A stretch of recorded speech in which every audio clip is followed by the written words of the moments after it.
mag-isa. Tayo po'y magpapasimula na. Tayo po'y aawit na masiglang awitin. Awitin natin Song of the Redeemed.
presensya. Awit tayo ng manumanay na awitin natin. Come, Holy Spirit, fall at me now.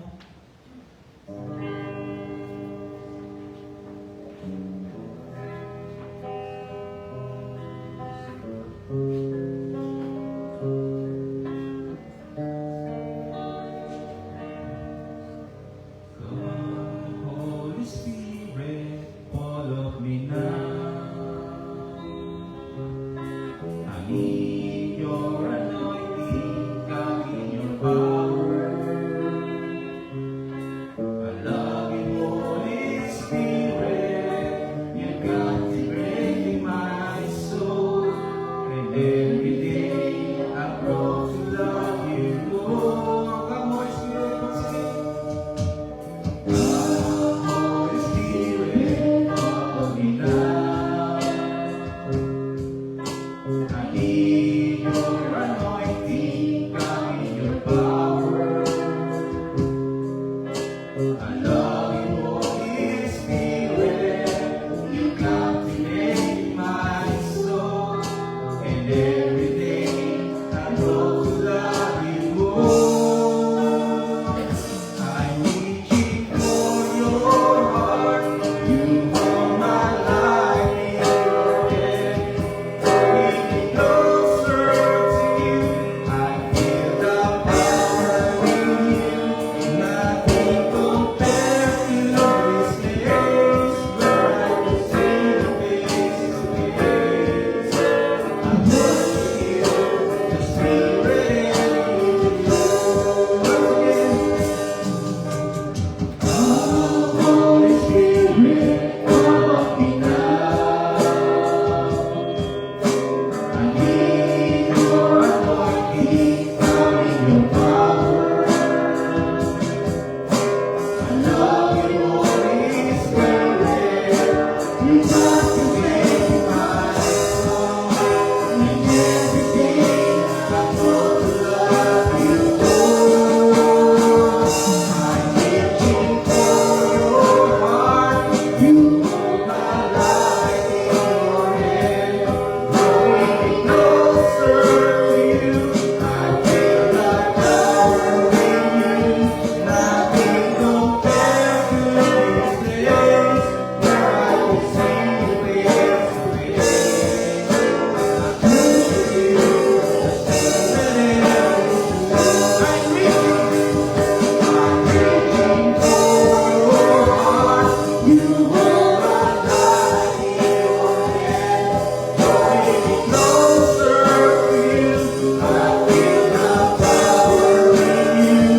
Nothing compares to this place where I can see you face to face. I worship you, the Spirit in you. I worship you, the Spirit in you. I worship you, the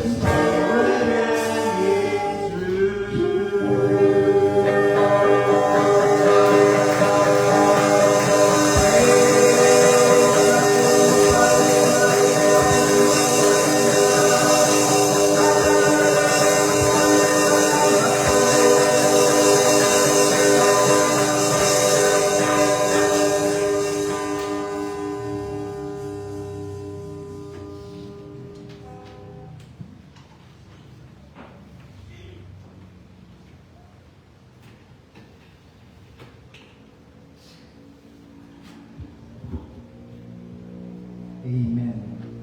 Dadako tayo sa panalangin mga kapatid. Taas natin ang ating mga tagapanguna sa ating pong fellowship. Pastor Greg Sterlisa Mitchell, Pastor Jesse the Angel Clan, Pastor Joe Campbell, at ang ating national leader, Pastor Alberto Sister Susan Dizipeta. Mga missionaries, ganun din ang mga regional leaders, at ang ating iglesia sa Las Piñas, ang inyong lingkod, ganun din ang aming pamilya, Pastor Jed, Sister Karin Celes, Pastor Joel, Sister Alice Hispano, Pastor Richard, and Sister Ruth Caba, Pastor Alan, Sister Sonia Tablada, Pastor Mark, Sister Bibo Dota, Pastor Rocky, Sister Joanna Patalino, Pastor Nab, Sister Lorna Soria, Pastor Renato, Sister Betty Ruiz, at ang Heartness Family, Sister Lita Esteban, Sister Imelda Amores, Brother Alex, and Sister Christy Granadil, mga kapatiran natin mga negosyante. Personal request para kay Brother Gian, Sister Seni Arsadon, na sila ipiyayaan ng anak, at maging kay Jerry Corpus, ang pag-iingat ng Panginoon laging sumasa kanila. Kay Pastor Cordero, ating kamanggagawa, mga kapatid, sa Baguio City, meron siyang meningitis. Brother Dito Yuseli Sr. for recovery. Linda Caba, mga kapatid, yung schedule niya sa chemotherapy. At Brother RJ Navarez, gallstone, Ella Corpus, complete healing sa kanyang mata. Ana De Los Santos, arthritis, at ganoon din kay Sir Allen Tapang, meron siyang neck arthritis. Sa mga kapatiran abroad, kay Ella Malinaw, J. Marie Rapsing, Jing Macaraig, Belga Velarde, at Roxanne Esteban. At ganoon din, panalangin natin ang gawain ngayong umaga. Samahan tayo ng Panginoon, maging ang ating po mga plano at desisyon sa araw ng bukas. At kasabay po nito, mga kapatid, ang biyaya ng ating Panginoon. So ngayong umaga, sama rin natin sa prayer, mga kapatiran natin na nanonood through online, na ang favor ng Panginoon ay sumakanila. Kaya habang lumalapit si Brother Vincent, para tayo pangunahan sa pambukas sa panalangin, taas natin ang ating mga kahilingan para sa ating Panginoon. Hallelujah. Glory to Jesus. O Lord God, ikaw ang kasilang Diyos, Panginoon. Ikaw ang nakakalam ng lahat, hawak mo ang buhay ng bawat isa, Panginoon. Salamat sa banbang umaga, Panginoon. Ingatan mo bawat isa makapunta rito upang sambahin ang iyong banal na pangalan, Panginoon. Sama-sama kami nagpapakumbaba, Panginoon. Umaasa sa pagkilos ng iyong banal na Espiritu, Panginoon, mula sa aming mga tagapanguna, bawat pastor, Lord God, ang iyong tinawag, Panginoon. Patuloy mong bigyan, Lord God, ang kalakasan, Panginoon. Ano man ang kinakaharap, Panginoon, patuloy mong tagpuin ang pangailangan, pati na ng kanilang pamilya, Panginoon. Dalangin namin ang patuloy na pamumuka sa ministry at pagdaloy ng biyaya sa bawat miyembro ng iyong iglesia, Panginoon. Ganun din, Lord God, ang resources, Lord God, ng mga supporter, Lord God, patuloy mong ingatan, Lord God, palawin ang kanilang puso, Lord God, tumugon sa mga pangailangan, Panginoon. Ganun din, Lord God, ang mga may prayer request, Lord God, ikaw nakita namin mga puso, Lord God, ikaw kumatagpo, Panginoon, magpala sa bawat isa, Panginoon. Ganun din, Lord God, ang mga kapatiran namin may sakit, Lord God. Lord, sa iyo kami umaasa, Lord God, ikaw ang Diyos na makapangyarihan, Panginoon. Walang mahirap sa iyo, Panginoon. Ikaw magbibigay, Lord God, ng comfort, Panginoon, kagalingan, Panginoon. Salamat, Lord God, sa iyong kabutihan, Lord God, maging sa aming mga kapatid na nasa ibang bansa, Lord God, patuloy mong ingatan, bigyan ng direksyon ng kanilang hakbang, Panginoon. Ngayong umaga, Lord God, muli, kausapin mo kami, Lord God, gamitin mo, Lord God, ang banal na salita, Panginoon, sa kapanamangaral, Lord God, ng wisdom na nanggagaling sa iyo, Panginoon, at lalabas kami, Lord God, muli mong pinalakas, Panginoon, at pinagpala sa pangalan ng Jesus. Amen. Amen. At tayo po'y magtanggapan sa isa't isa. Welcome natin ang ating mga kapatid sa Panginoon. Kinagagala kitang makasama. Kinagagala kitang makasama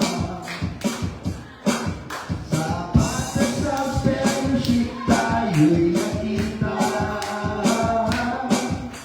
Dalangin ko sa Diyos na pagpalain kang lubos, upang bigaya niya'y makalubos.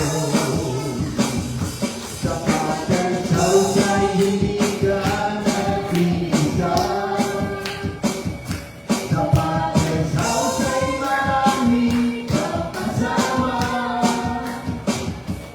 Huwag ka na malulungkot, isipin mo mayroong Diyos. Sa Father's House ay hindi ka mag-iisa. Amen. Pwede na po tayo makaupo. Ang ating Sunday school ay 9 a.m. Sunday morning service ay 10 a.m. Sunday evening service ay 6:30 p.m. At kung maganda, mga kapatid, ang panahon,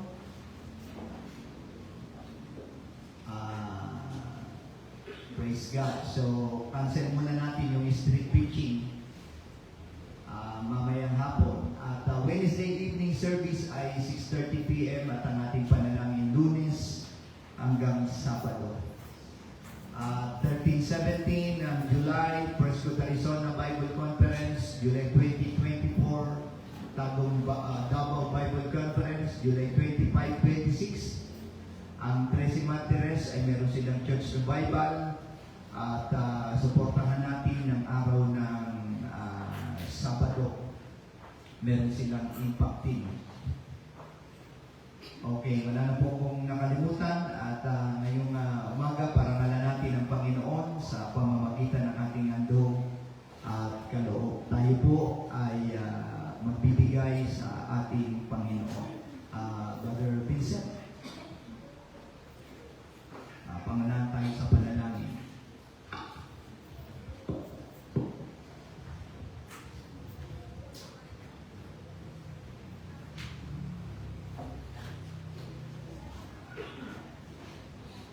Aming Diyos sa banal, Lord, Ikaw ang Diyos na hindi nagkulang sa bawat araw ng aming buhay, Panginoon. Pagpalain mo ang bawat isa, Panginoon, na patuloy na tumutugon na may katapatan at kasiyahan sa pangalan ni Jesus. Amen. Awit tayo sa Panginoon, halina't magbigay. Halina't magbigay sa lawahin ng Diyos. Kung nais mong ika'y pagpalain lubos, halina't ihandog ang mabuting hari. Kasabay ng pasambay papuri. Halina't magbigay sa lawahin ng Diyos. Kung nais mong ika'y papalain lubos, halina't ihandog ang mabuting hari. Kasabay ng pasambay papuri. Amen. Pagpalain ng Panginoon ang ating handog at mga kaloob. Siguro sis, kahit yung mga bata dyan na lang.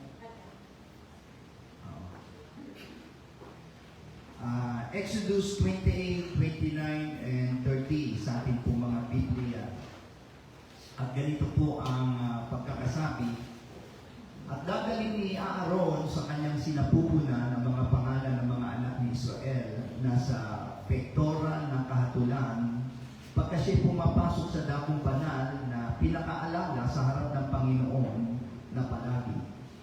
At ilalagay mo sa pektoral ng kahatulan ang urim at ang tumim at ang mga ilalagay sa sinapupunan ni Aaron pagka siya'y pumapasok sa harap ng Panginoon at dadaling palagi ni Aaron sa harap ng Panginoon ng kahatulan sa mga anak ni Israel na sa kanyang sinapupunan. Tayo po'y saglit na yumuko at manalangin. Panginoon, inaanyayahan namin ang banal mong Espiritu, mangusap ka, maging kalakasan ng banal mong salita sa pagkakataong ito.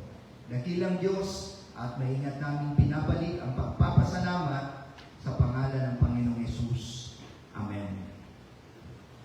Sa English version, ganito po ang pagkakasabi, and Aaron shall bear the names of the children of Israel in the breastplate upon his heart when he goes in unto the holy place.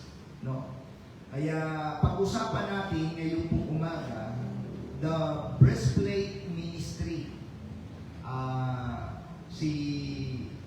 Yung high priest, no? Kung ipipicture out po natin mga kapatid, yung kanyang breastplate ay meron pong mga stone na nakalagay at nakaukit doon yung pangalan ng bawat tribo.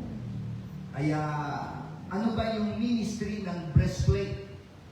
Ang application po nito, ang ministeryo ng pastor ay hindi lang daw sa pulpito, kundi sabi po ng banal na kasulatan, dapat ay nasa puso. Ang pinakabanal na kasuotan ng high priest ay hindi turban, hindi ephod o robe, kundi ang bahagi ng breastplate sapagkat doon nakaukit yung pangalan ng 12 tribo. Hindi siya pumapasok para sa sarili lang, kundi bilang kinatawan ng buong bayan. Ang breastplate ni Aaron, ito ay hindi palamuti. Isa itong paalala na ang pari ay hindi maaring lumapit sa Diyos ng walang dala. Ang breastpiece ay hindi lamang bahagi ng kasuotan ng pari. Ito ay larawan rin ng isang pusong may dalang mga pangalan ng bawat pamilya o tribo sa presensya ng ating Panginoon. Kaya bago dalhin ng pari ang bayan sa harapan ng Diyos, kailangan muna niyang dalhin sila sa kanyang puso. Bago niya dalhin ang mga pangalan ng bawat bayan. Kaya nais kong mangaral ngayong umaga sa paksang The Family on Your Heart.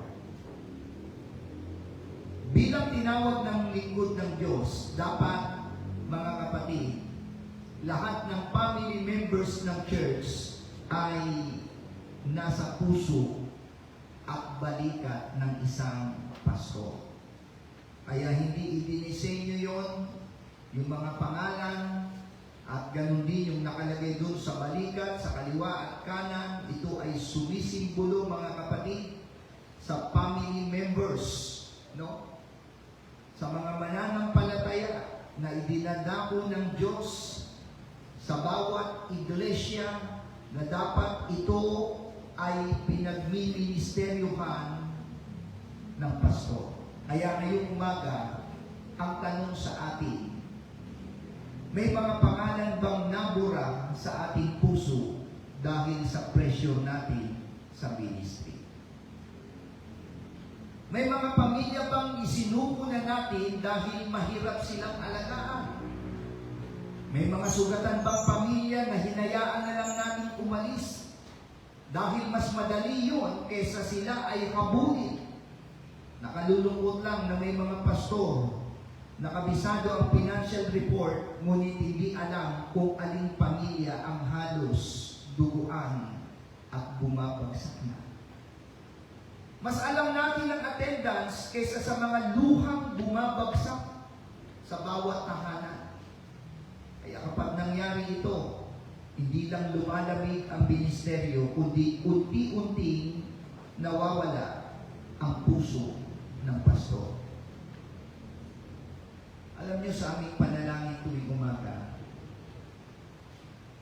lahat ng pamilya na dumadalo dito sa Las Piñas Father's House ay binabanggit namin sa panalangin. Inataas namin. Kaya ito po yung gusto kong ipaunawa sa bawat isa po sa inyo. Unang pag-aralan natin ngayong umaga, kapag nawala ang mga pangalan sa puso, nagsisimula ang pagkabulok ng ministeryo. Carry their names before you carry your needs. Kaya sa ating teksto, hindi sinabi ng Diyos kay Aaron na isuot ang pangalan ng tabernakulo, kundi ang inilagay niya ay ang pangalan ng bawat tribo, bawat mga tao. Kaya bawat bato sa breastpiece, ito'y kumakatawan sa isang Israel. Walang tribo na dapat naiiwan. Walang pamilya na dapat makalimutan. Walang pamilya, mga kapatid, na pinapabayaan, lalo na kapag mayroong pagsubok o trahedyang dumarating o pinagdaraanan nila sa kanilang buhay. Ganito ang puso ng Diyos.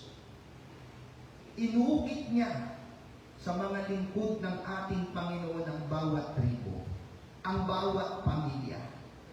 Ibig sabihin, kilala niya ang bawat pangalan. At nais niyang mayroong isang tao patuloy na magdadala ng kanilang pangalan para sa panalangin. Kaya sa aking panalangin, bawat pamilya ay itinataas ko kayo sa Panginoon. Sana nananalangin din kayo para sa aming pamilya. Kasi kami nananalangin, pinagpipray namin mga kapatid, hindi lang kayo, kundi ang inyong pamilya. Yung inyong mahal sa buhay na hindi paligtas, ay maligtas. Kung ano man ang mga pagsubok na pinagdaraanan ninyo, mapagtagumpayan ninyo. At kung ano man mga kapatid, ang meron kayo na nararanasan sa pamilya nyo, yan ay resulta ng taong nasa likuran ng pulpito na ipinapanalangin kayo. Bakit? Kasi ito ang turing namin bilang mga pastor sa bawat member o family members ng church. Higit sa kapatid, kundi ang turingan natin dito ay pamilya.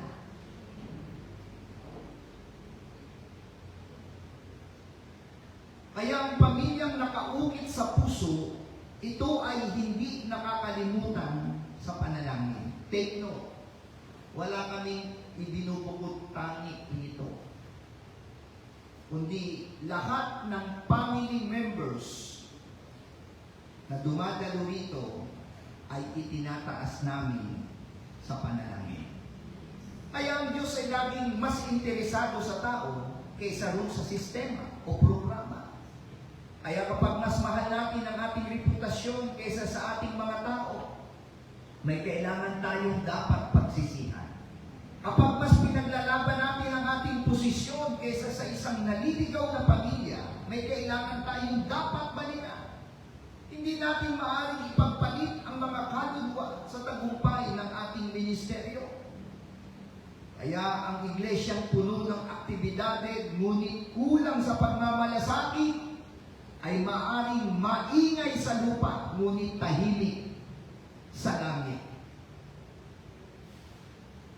Kaya pangalawang pag-usapan natin, ang mga pangalang hindi mo dinadala sa panalangin ay maaaring mawala sa labanan. Meron akong narinig na isang pastor. Sabi niya, kapag hindi ka na raw kasama doon sa prayer list, ang ibig sabihin nun, bukas ang pintuan ng impyerno para umatake sa iyo. Pero kung naririnig mo ang panalangin, mga kapatid, tandaan po natin, naroroon yung proteksyon, naroroon ang pag-ingat ng Diyos, naroroon ang balot ng banal na dugo ng ating Panginoon at pagsama ng kanyang banal na Espiritu sa atin.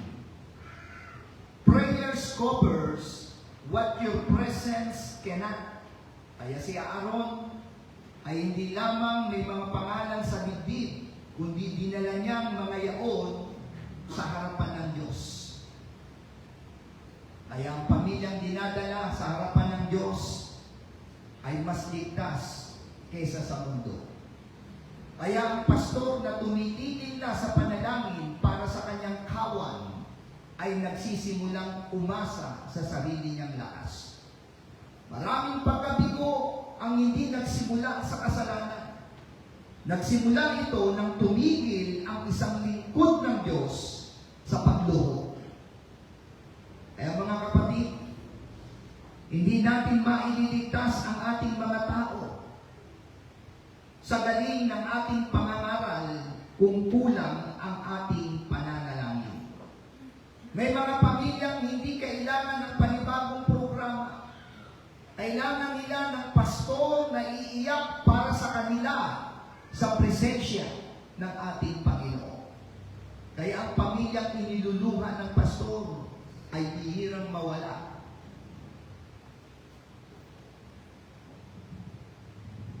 At ang pamilyang palaging ipinapanalangin ay nagiging pamana ng susunod na henerasyon. Intercession today builds generation tomorrow. Mga kapatid. Kaya ito'y paghahanda sa panibagong henerasyon na paparating. Na ipinapanalangin mo na hindi lang siya, kundi yung susunod na saling lahi na manggagaling sa Kanya ay ibabago ng Panginoon, gagamitin ng Diyos, at ang sabi rito ay maglilingkod rin sa ating Panginoon. The greatest inheritance you can leave your family is not wealth, but a legacy of faithful prayer. Maganda na nagbabanding kayo. Pag merong selebrasyon, kayo'y nagkakainan. Meron kayong reunion. Mga kapatid, pero mas maganda na huwag nating kakalimutan na sa bawat okasyon, sa bawat selebrasyon na meron tayo, dapat lagi nating ipinapanalangin, no? Na ito yung pagkakataon na ang buong pamilya, mga kapatid, ay maipanalangin sa Diyos, mailapit sa ating Panginoon. Huwag na kakalimutan yun. Dahil masarap yung pagkain, dahil maganda yung lugar na pinuntahan. Mga kapatid, dapat yun yung pagkakataong ipanalangin mo ang iyong pamilya. Kaya kung may lingkod ng Diyos na nananalangin sa pamilya mo, dapat ikaw din mismo nananalangin din para sa kanila. Kaya kung ang altar ng panalangin ay malamig, huwag tayong magtaka kung bakit malamig green ang iglesia. Huwag kang magtaka kung bakit nanlalamig ka rin sa paglilingkod sa ating Panginoon. Kaya pag inalis mo ang panalangin, mga kapatid, ganon kabigat na pinabayaan mo ang obligasyon at responsibilidad mo sa iyong pamilya. Alam niyo kung bakit nabanggit ko ito? Kasi itong napansin ko. Ang inaatake ngayon ng dyablo ay bawat pamilya.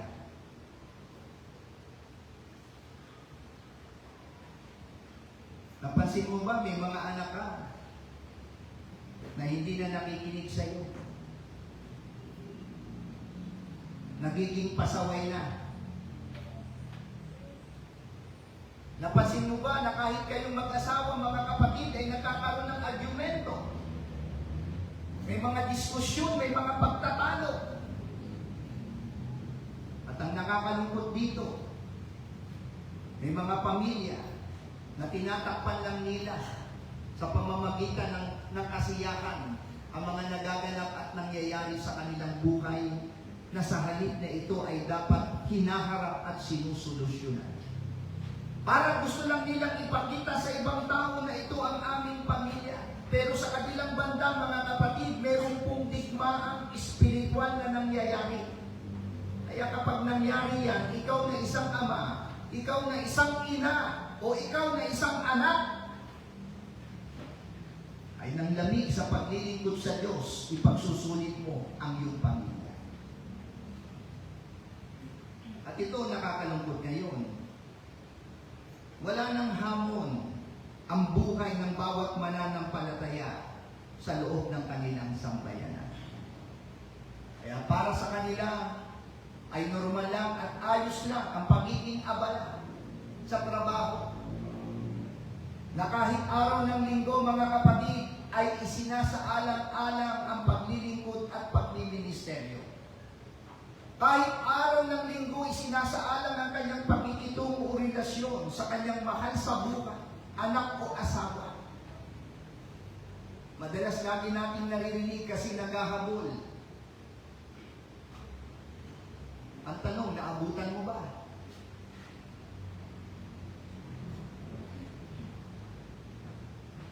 Kaya ang ginagawa natin, kahit labag sa loob natin, mga kapatid, inaayunan mo na lang. Kasi merong mahigpit na pangangailangan. Pero alam mo ba ang mahigpit na pangangailangan? Hindi pinansyal. Ang mahigpit na pangangailangan ngayon, yung maitatag ang altar ng Diyos sa loob ng ating mga tahanan. Yun yung hindi na nakikita. Yun, mga kapatid, ang nawawala sa ating kapanahunan ngayon.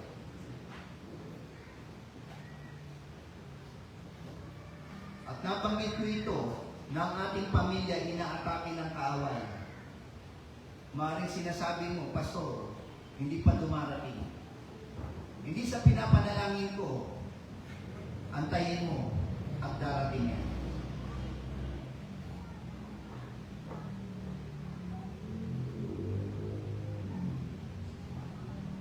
Pero dumating man at hindi dumating, ang mas maganda ron, inunahan mo na ng panalangin. Kaya ito ang kahalagahan ng panalangin. No? Yung ating teksto, the family on your heart, hindi lang dapat ito ay hinahanap natin sa mga pastor. Kundi dapat kung ikaw sa loob ng iyong pamilya, ikaw dapat mismo mga kapatid, ang pamilya dapat ay nasa puso mo.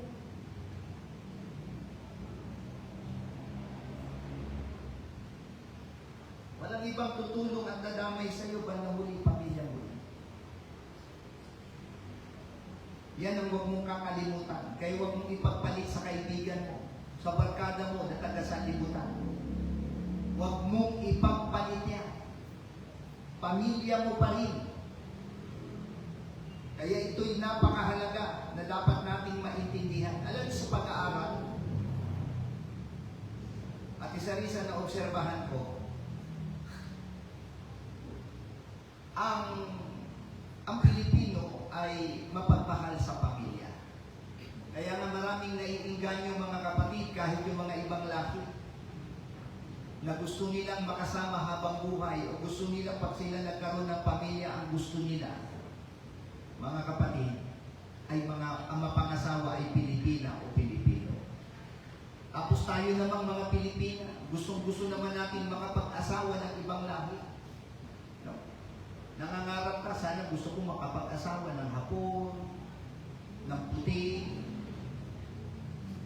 ng Bombay, kasi malaki tubo.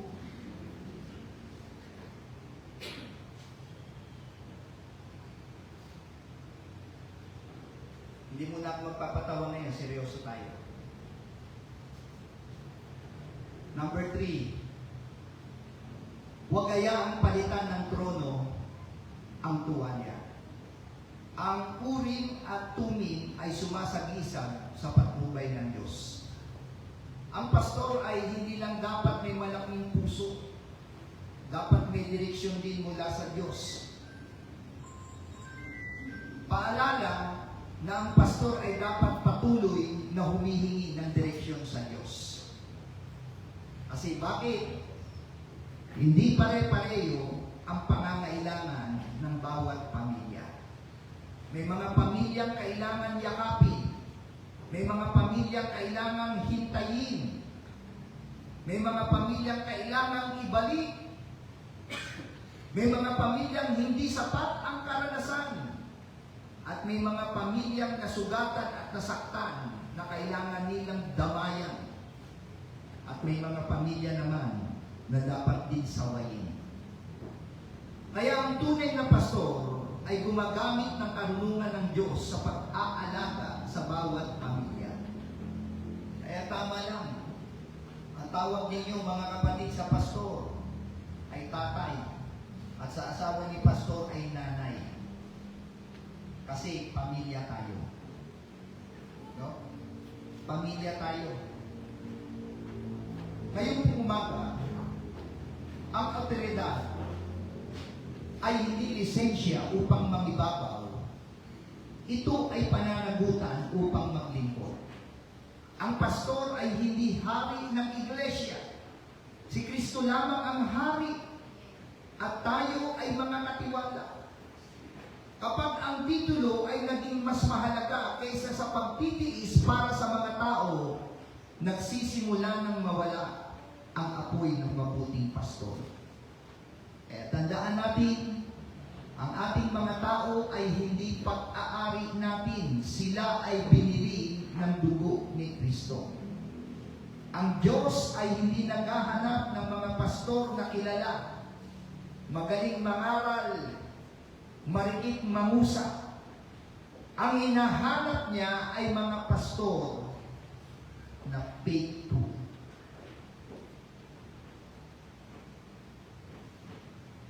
Ang ibig sabihin nun, kahit siya duguan, pag oras ng pagsamba, dapat naroon siya.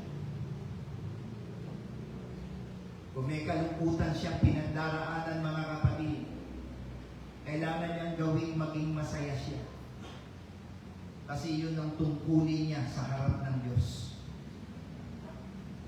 Kung meron siya pinagdaraan ng problema at pagsubok, kailangan niyang magpakatatag pa rin kasi maraming nakatingin sa kanya. Na kapag nanghina siya o tumigil siya sa paglilingkod sa Diyos, marami ang maaapektuhan. Kaya nakita ba ninyo yung lingkod ng Diyos na ginamit na disenyo para ilapit ang bawat tribo, bawat pamilya, bawat tao, mga kapatid, ilapit sa Diyos. Sa bandang huli, nangangailangan din pala siya na mayroong tutulak sa Kanya para patuloy siyang sumulong at makalapit sa Panginoon. Kasi mayroong bigat na dalahin, mayroong pinapasa na problema. May panahon, mga kapatid, na nasasaktan siya at lumuluha. Ang ibig kong sabihin, ang inyong pastor, tao rin na katulad nyo.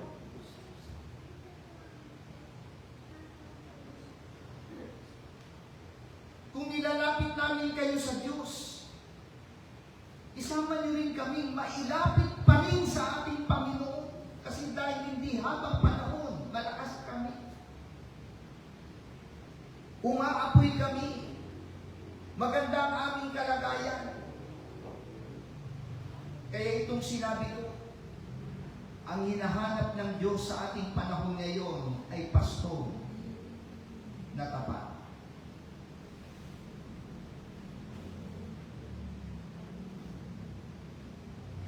Kaya ngayon pong sandali,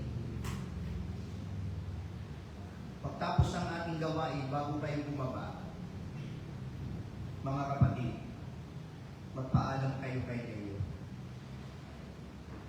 Si Leo, pinauwi na ng Panginoon kaganina.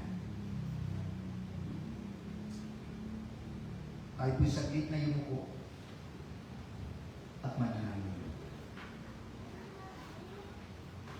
Hallelujah. Tulad ng nabanggit ko kanina, mga kapatid, ang inaatake ng kaaway ngayon, bawat pamilya. Kaya ngayon, lalapit tayo sa ating Panginoon, bawat pamilya. Magkaisa tayo sa tulad